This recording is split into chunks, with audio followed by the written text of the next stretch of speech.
Miguel apertou o telefone com tanta força que os nós dos dedos ficaram brancos.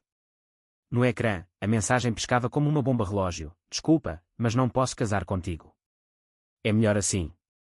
O noivo, com quem planeava uma vida inteira, desaparecera horas antes da cerimónia em Lisboa, deixando-o sozinho no altar imaginário de uma igreja vazia.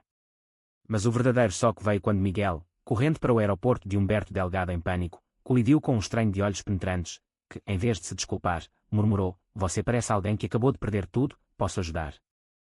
O ar-condicionado do aeroporto zumbia como um zumbido incessante na mente de Miguel, misturando-se ao caos de vozes e anúncios em português e inglês. Ele tinha 28 anos, um professor de história em uma escola secundária de Sintra, e até aquela manhã, sua vida parecia perfeitamente traçada: um noivado discreto com Tiago, um advogado bem-sucedido, e planos para uma lua de mel em Porto.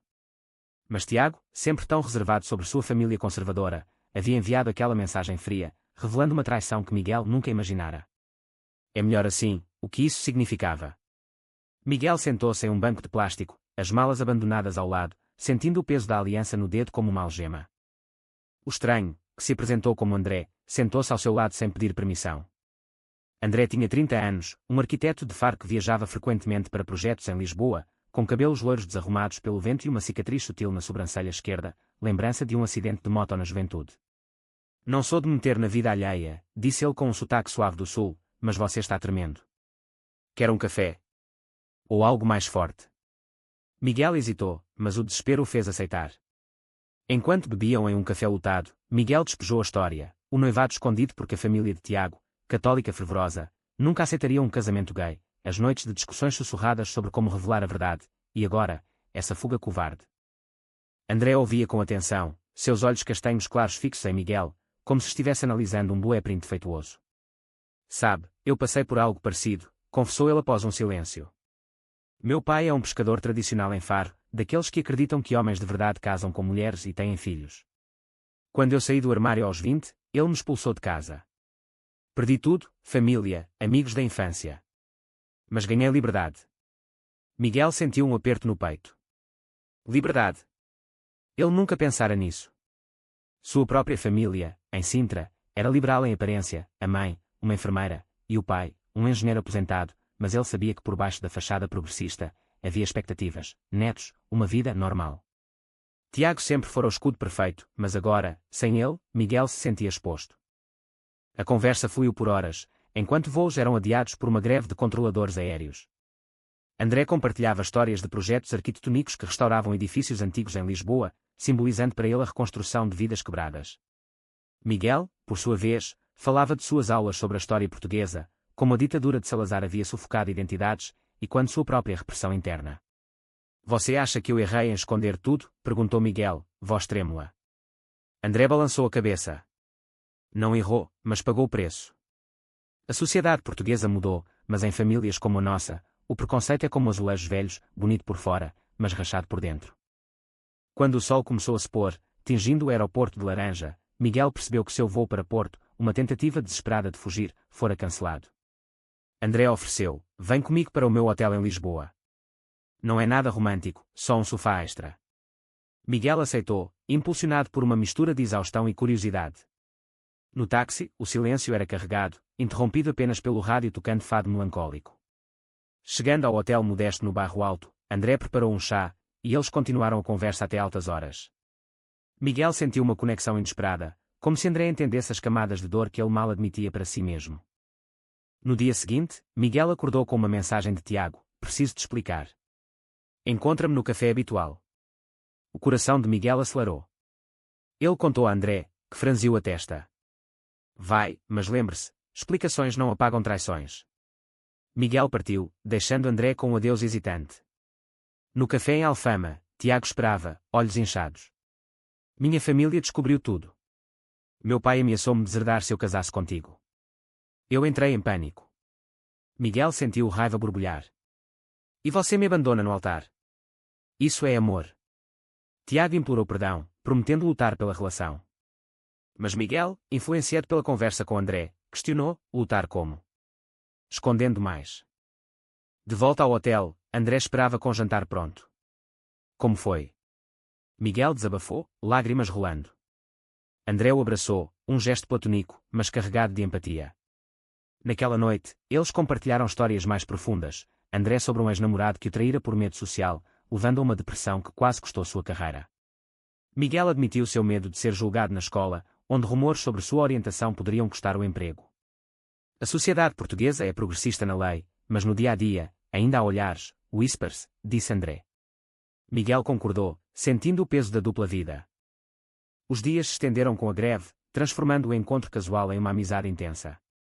Eles passearam por Lisboa, visitando o Castelo de São Jorge, onde André apontou restaurações que simbolizavam resiliência. Miguel começou a questionar suas escolhas, porque se contentara com um amor escondido. André, por sua vez, via em Miguel um espelho de seu passado, impulsionando-o a confrontar feridas antigas. Mas uma ligação da mãe de Miguel interrompeu: "Onde estás?" Tiago ligou chorando. Miguel mentiu, dizendo estar em viagem de trabalho, mas o remorso o consumiu. No quarto dia, Tiago apareceu no hotel, confrontando André. "Quem é você?" "Meu noivo precisa de mim, não de um estranho." A tensão explodiu em uma discussão acalorada, com Tiago acusando André de interferir.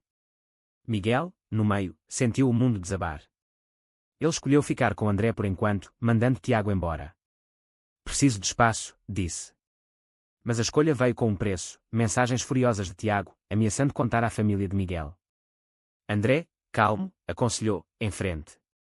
A verdade liberta, mas dói."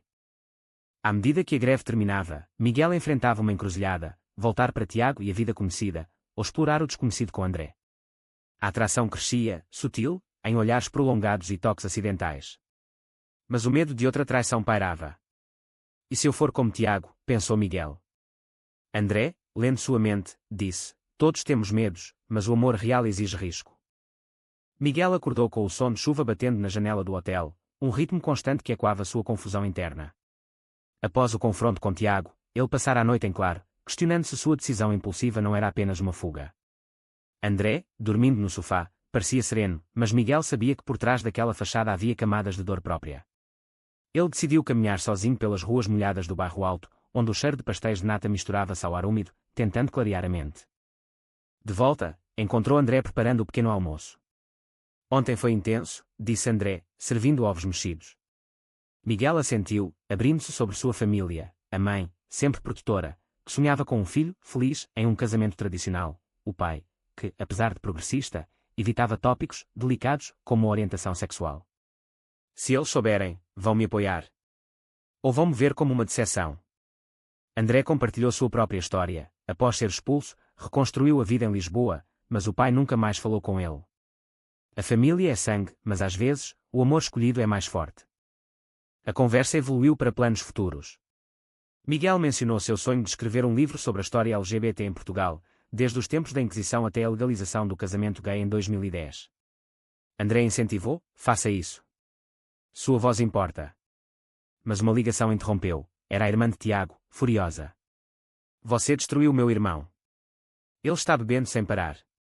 Miguel sentiu culpa corroê-lo. Ele confrontou André: "E se eu estiver usando você para esquecer?"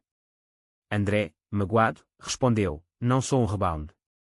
Estou aqui porque vejo em você alguém que merece mais." A tensão cresceu quando Miguel recebeu uma visita surpresa da mãe em Lisboa. Ela apareceu no hotel, preocupada com rumores de Tiago. "O que aconteceu, filho?" "Ele disse que vocês brigaram por causa de outro homem." Miguel gelou. André, discreto, saiu para dar espaço. Na conversa, Miguel quase confessou tudo, mas recuou, mentindo sobre uma briga trivial. A mãe, perceptiva, pressionou: "Seja honesto. Eu te amo, não importa o quê." Mas o medo venceu, e Miguel a mandou embora com promessas vazias. Sozinho com André novamente, a atração se intensificou.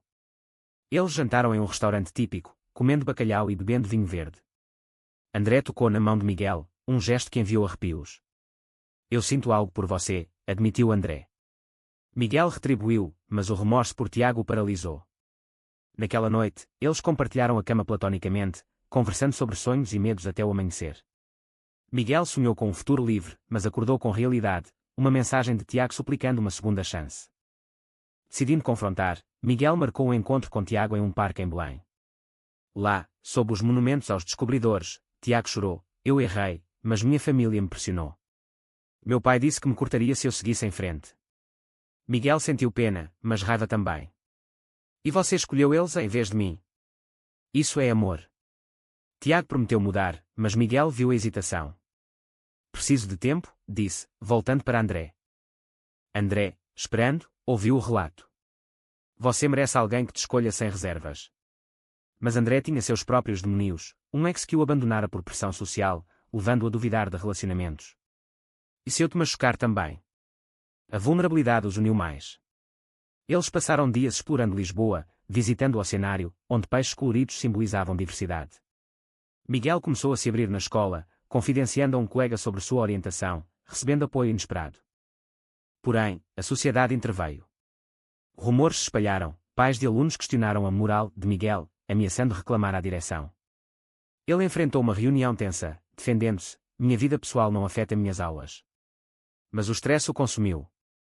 André o apoiou, mas uma briga surgiu quando Miguel acusou André de ser muito otimista. Você não entende o custo real, gritou Miguel. André rebateu: entendo sim, e pago todo dia sem minha família. A reconciliação veio com um pedido de desculpas. Eles viajaram para Sintra, onde Miguel cresceu, visitando o Palácio da Pena. Lá, Miguel ligou para a mãe, confessando tudo: o noivado quebrado, o encontro com André. A mãe chorou, mas disse: te amo, filho. Venha para casa. O alívio foi imenso, mas o pai permaneceu silencioso, revelando camadas de aceitação incompleta. De volta a Lisboa, Tiago reapareceu, desta vez com uma proposta: vamos tentar de novo, mas devagar. Miguel, dividido, consultou André. A escolha é sua, mas pense no preço. Miguel recusou Tiago, escolhendo André. Mas a decisão trouxe consequências. Tiago, amargo, espalhou rumores sobre Miguel no círculo social, isolando-o de amigos comuns. André, solidário, propôs morarem juntos temporariamente. Miguel aceitou, mas o medo de compromisso o assombrava. E se a sociedade nos quebrar? André respondeu: então reconstruímos, como meus edifícios. A relação florescia em meio ao caos, com momentos de ternura em passeios pelo Tejo. Mas uma ligação do pai de André interrompeu: volte para casa, filho. Sua mãe está doente. André hesitou, revelando o conflito: voltar significaria enfrentar o passado. Miguel incentivou: vá. Em frente. André partiu para Faro, deixando Miguel sozinho com suas dúvidas. Dias se passaram com mensagens esparsas, e Miguel questionava se a distância os separaria. Ele mergulhou no trabalho, mas o vazio crescia. Uma visita surpresa de Tiago complicou: André te abandonou também. Miguel defendeu, mas sementes de dúvida foram plantadas. Quando André voltou, trouxe notícias: reconciliação parcial com o pai, mas com condições. Ele aceita, mas não aprova. Miguel sentiu inveja e alívio. Eles celebraram com um jantar romântico, selando o compromisso. Mas o Alto Trão se aproximava, uma manifestação LGBT em Lisboa, onde Miguel decidiu participar publicamente, arriscando sua carreira. A manifestação enchia as ruas do Chiado com bandeiras arco-íris e gritos por igualdade. Miguel, ao lado de André, sentia o coração bater forte, misturando empolgação e terror. Pela primeira vez, ele se expunha publicamente, um ato de coragem que contrastava com anos de disfarce. André apertou sua mão: estamos juntos nisso. Mas no meio da multidão, Miguel avistou Tiago, olhos cheios de ressentimento, como um fantasma do passado. Após o evento, fotos circularam nas redes sociais, chegando à escola de Miguel. A direção o chamou para uma reunião urgente. Pais estão reclamando. Sua visibilidade afeta a imagem da instituição. Miguel defendeu-se com fervor: minha orientação não me define como professor. Ensinar história é sobre verdade, não hipocrisia. Mas o aviso foi claro: modera ou perca o emprego. O estresse o levou a uma crise, questionando se o preço da autenticidade valia. André, apoiando, enfrentava seus próprios desafios. Seu projeto em Lisboa foi questionado por clientes conservadores que descobriram sua orientação via rumores. Eles querem me substituir, confessou. Miguel sentiu culpa: é por minha causa. André negou, mas a tensão cresceu. Em uma discussão acalorada, Miguel acusou: você me empurrou para isso. André rebateu: eu te apoiei, mas as escolhas são suas. A família de Miguel interveio. O pai, finalmente falando, disse: estou orgulhoso, mas preocupado. A sociedade não é justa. A mãe organizou um jantar familiar, convidando André. A noite foi tensa. O pai evitou olhares, mas a mãe abraçou André. Bem-vindo à família. Miguel sentiu um vislumbre de aceitação, mas o pai confidenciou mais tarde: leva tempo. Eu cresci em uma era diferente. Tiago, não desistindo, enviou uma carta: você me trocou por ele, mas ele te trairá como eu fiz. As palavras semearam dúvida. Miguel confrontou André: há algo que eu não sei. André admitiu um passado, um relacionamento breve durante a depressão, que terminara em traição mútua. Mas aprendi. Com você, é diferente. Miguel perdoou, mas o incidente abalou a confiança. Eles decidiram viajar para Faro, para André confrontar o pai completamente. Na viagem de trem, conversaram sobre Mauta Nocé, esconder para proteger ou revelar e arriscar. Em Faro, o pai de André, um homem rude de 60 anos, recebeu-os friamente. Você trouxe ele aqui para me desafiar.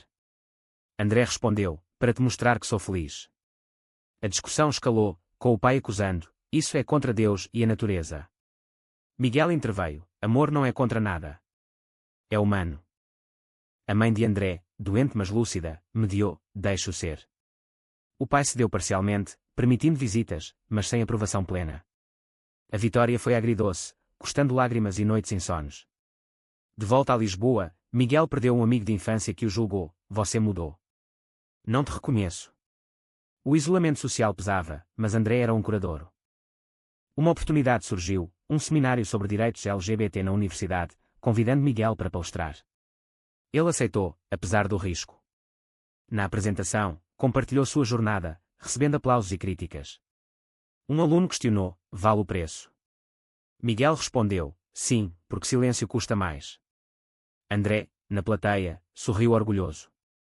Mas o backlash veio: ameaças anónimas online, forçando Miguel a reportar à polícia. A pressão societal expunha o lado sombrio de Portugal. Apesar de leis progressistas, preconceitos persistiam em camadas rurais e conservadoras. André sugeriu terapia, e eles começaram sessões juntos, explorando traumas. Em uma sessão, Miguel admitiu: temo que nossa relação seja uma reação ao trauma. O terapeuta guiou: amor nasce em contextos, mas cresce com escolhas. Isso fortaleceu-os, levando a momentos de intimidade emocional, como Noite Excelente Poesia de Fernando Pessoa, e quando temas de identidade. Tiago reapareceu, desta vez arrependido genuinamente. Eu errei. Estou saindo do armário para minha família. Miguel sentiu compaixão, mas firmou: é tarde para nós. Tiago aceitou, desejando felicidade. A clausura trouxe paz, mas destacou o custo: amizades perdidas, carreiras abaladas. André propôs um compromisso maior: morar juntos oficialmente. Miguel hesitou, temendo o próximo golpe. E se a família dele nos rejeitar mais? Mas André insistiu: construímos nossa família. Eles alugaram um apartamento em Alfama, simbolizando um novo começo. Contudo, uma crise familiar testou: a mãe de Miguel adoeceu, forçando-o a voltar para Sintra. Lá, o pai confessou: eu aceito você, mas dói ver o sofrimento. Miguel chorou, reconciliando. André juntou-se, e o pai, relutante, apertou sua mão. De volta, eles enfrentaram um escândalo: um jornal local publicou sobre professor gay em manifestação, distorcendo fatos. Pais retiraram alunos, e Miguel foi suspenso temporariamente. O desespero o levou a considerar desistir. André o motivou: lute. Isso é maior que nós. Com apoio de colegas, Miguel apelou, ganhando reintegração com condições. A vitória veio com cicatrizes, confiança abalada na humanidade. Mas fortaleceu a relação, com André abandonando clientes preconceituosos para projetos inclusivos. À medida que meses passavam, a rotina se estabelecia: jantares caseiros, passeios pelo rio, discussões profundas. Miguel começou seu livro, dedicando a André. Mas uma dúvida persistia: o amor deles sobreviveria a mais testes. O inverno chegava a Lisboa com ventos frios do Atlântico, espelhando o resfriamento sutil na relação de Miguel e André. Após a suspensão, Miguel mergulhava no trabalho, mas o estigma persistia: olhares de colegas, whispers de alunos. André, ocupado com um novo projeto de restauração em Évora, viajava mais, deixando lacunas de solidão. Miguel questionava: estamos nos distanciando? Uma discussão surgiu quando André cancelou um fim de semana juntos. Trabalho vem primeiro, acusou Miguel. André rebateu: estou construindo nosso futuro. A briga escalou, revelando inseguranças. Miguel temia abandono como com Tiago, André, rejeição como com o pai. Eles se reconciliaram com desculpas, mas rachaduras apareciam. A família de André complicou: o pai, em uma visita surpresa, criticou abertamente. Isso não é vida para um homem. Miguel defendeu, é nossa vida. O pai partiu irritado, deixando André abalado. Ele nunca mudará, desabafou André. Miguel consolou, mas internamente duvidava da resiliência deles. Uma oportunidade profissional para André em Madrid surgiu, um contrato de 6 meses. É uma chance, mas longe, disse. Miguel sentiu pânico, e nós? André prometeu visitas, mas Miguel via ecos de traição. Vá, mas prove que vale. André partiu, e a distância testou, chamadas diárias viraram semanais, mal-entendidos cresceram. Sozinho, Miguel reconectou com velhos amigos, mas encontrou julgamento.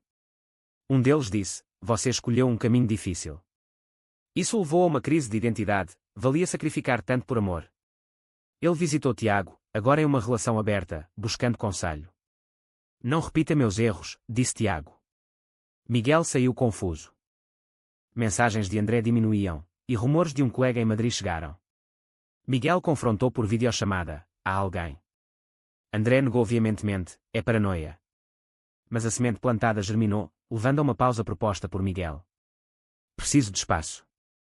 Os dias sem André foram infernais, noites insones, desempenho ruim no trabalho. A mãe notou, você parece perdido. Miguel confessou dúvidas, e ela aconselhou, amor requer confiança, não perfeição. Inspirado, ele viajou para Madrid, surpreendendo André. Lá, encontrou André exausto, mas fiel. Eu te amo, disse André, abraçando-o. Eles passaram dias reconectando, explorando a cidade, discutindo futuros. Miguel percebeu que a distância fortalecera, não quebrara. De volta, eles renovaram votos informais em uma praia perto de Cascais, sob o sol poente. Mas o Society Struck Again, uma lei proposta em Portugal sobre educação sexual nas escolas, incluindo temas LGBT, dividiu opiniões. Miguel se envolveu em petições, atraindo atenção negativa. André, cauteloso, avisou, não arrisque mais. A diferença de abordagem gerou conflito, Miguel via ativismo como dever, André, como risco desnecessário. Uma traição inesperada veio, um colega de André, invejoso, espalhou boatos sobre infidelidade para sabotar o projeto. Clientes questionaram, e André perdeu o contrato. Furioso, ele culpou indiretamente Miguel, sua visibilidade nos expõe. Miguel rebateu, esconder não é viver. A crise culminou em uma separação temporária. Miguel voltou para Sintra, André para Faro. Semanas de reflexão, Miguel escreveu capítulos de seu livro, Processando Dor, André reconectou com a mãe, ganhando perspectiva. Uma carta de André chegou, errei em culpar você. Vamos tentar de novo. Eles se reencontraram em Lisboa, em um café neutro. Lágrimas e confissões, o preço é alto, mas você vale, disse Miguel. André concordou, construímos juntos. Eles retomaram, mais fortes, com terapia regular. Mas o clímax veio com uma decisão moral. O pai de André sofreu um acidente, forçando André a voltar para Faro permanentemente para ajudar. Venha comigo, pediu. Miguel enfrentou a escolha, deixar carreira em Lisboa por amor, ou ficar e perder André. Após agonizantes noites, Miguel escolheu ir, renunciando ao emprego para lecionar em uma escola local. A mudança foi dura, adaptação a uma cidade menor, preconceitos mais evidentes. O pai de André, dependente, suavizou, obrigado por ajudar. Uma aceitação relutante nasceu. Em Faro, eles construíram uma vida, André restaurando casas antigas, Miguel ensinando e escrevendo. Mas danos persistiam, Miguel sentia falta de Lisboa, questionando o sacrifício. André notava, propondo compromissos. Uma manifestação local os uniu novamente, defendendo direitos. Enfrentando a oposição, eles persistiram, ganhando aliados. O livro de Miguel foi publicado, recebendo elogios, mas críticas conservadoras. Com o tempo, a relação amadureceu, com momentos de paz em passeios pela praia. Mas uma revelação final, Tiago, agora ativista, contatou Miguel, parabenizando. Você me inspirou. A closure completa veio.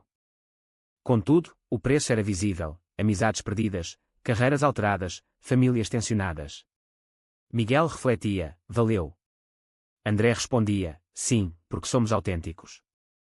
Os meses em Faro passavam como ondas suaves no Algarve, mas sob a superfície, turbulências emocionais persistiam. Miguel adaptava-se ao ensino em uma escola menor, onde alunos curiosos questionavam sua vida pessoal, forçando-o a equilibrar honestidade e discrição. André, imerso em restaurações, florescia profissionalmente, mas o pai, recuperando-se lentamente, alternava entre gratidão e comentários mordazes sobre escolhas não tradicionais. Uma crise familiar eclodiu quando a irmã de Miguel casou em Sintra, convidando-os. O pai de Miguel, agora mais aceitador, insistiu: venham como casal. Mas no evento, parentes distantes sussurravam, e uma tia confrontou: isso é contra nossos valores. Miguel defendeu calmamente, mas o incidente reabriu feridas. André, solidário, disse: ignora. Somos nós contra o mundo. De volta, Miguel recebeu uma oferta para lecionar em Lisboa novamente, com salário melhor. A tentação era imensa: voltar à cidade vibrante, reconectar com amigos. E se eu aceitar? Perguntou a André. Ele franziu: e nós? Faro é minha raiz agora. O conflito moral surgiu: priorizar carreira ou relacionamento. Miguel agonizava, lembrando sacrifícios passados. Consultando a mãe por telefone, ela disse: escolha o que te faz feliz, não o que esperam. Inspirado, Miguel recusou a oferta, optando por ficar. Mas o ressentimento borbulhava: abri mão de tanto por você. André, sentindo, propôs um equilíbrio: fins de semana em Lisboa. A solução mitigou, mas destacou o custo contínuo. A sociedade portuguesa evoluía, com notícias de avanços em direitos LGBT, mas incidentes locais, como vandalismo em um centro comunitário gay, lembravam o preconceito persistente. Miguel e André se envolveram em voluntariado, organizando workshops sobre tolerância. Um jovem aluno de Miguel confidenciou ser gay, buscando conselho. Miguel guiou: seja verdadeiro, mas proteja-se. O momento foi catártico, e quando sua própria jornada. Porém, uma traição final testou: um amigo de André, de Madrid, visitou e flertou abertamente com Miguel, revelando ciúmes passados. André confrontou, mas o incidente abalou a confiança. Você duvida de mim? Perguntou Miguel. André admitiu inseguranças: após tudo, temo perder. Terapia ajudou, fortalecendo laços. Com o livro de Miguel ganhando tração, uma entrevista em um podcast nacional expôs sua história. Reações mistas, apoio de jovens, críticas de conservadores. Uma ameaça anônima chegou, forçando-os a aumentar segurança. O preço da visibilidade era alto, mas André disse: sua voz muda vidas. Em um aniversário de encontro, eles refletiram no aeroporto onde tudo começou. De estranho amor, brincou André. Miguel sorriu, mas com quantos custos? Eles listaram: famílias tensionadas, carreiras alteradas, amizades rompidas, mas ganhos: autenticidade, amor profundo, impacto social. O pai de André, em um gesto raro, disse: vocês são fortes. Uma aceitação tardia, mas valiosa. Miguel finalizou seu segundo livro, dedicando à jornada coletiva. No fim, eles sentaram na praia, assistindo o pôr do sol. Miguel perguntou: fizemos as escolhas certas? André respondeu: as que nos tornaram quem somos. Será que sacrificar tudo por amor autêntico é sempre a escolha certa, ou às vezes o silêncio protege mais do que a verdade liberta? Aproximadamente 920 palavras.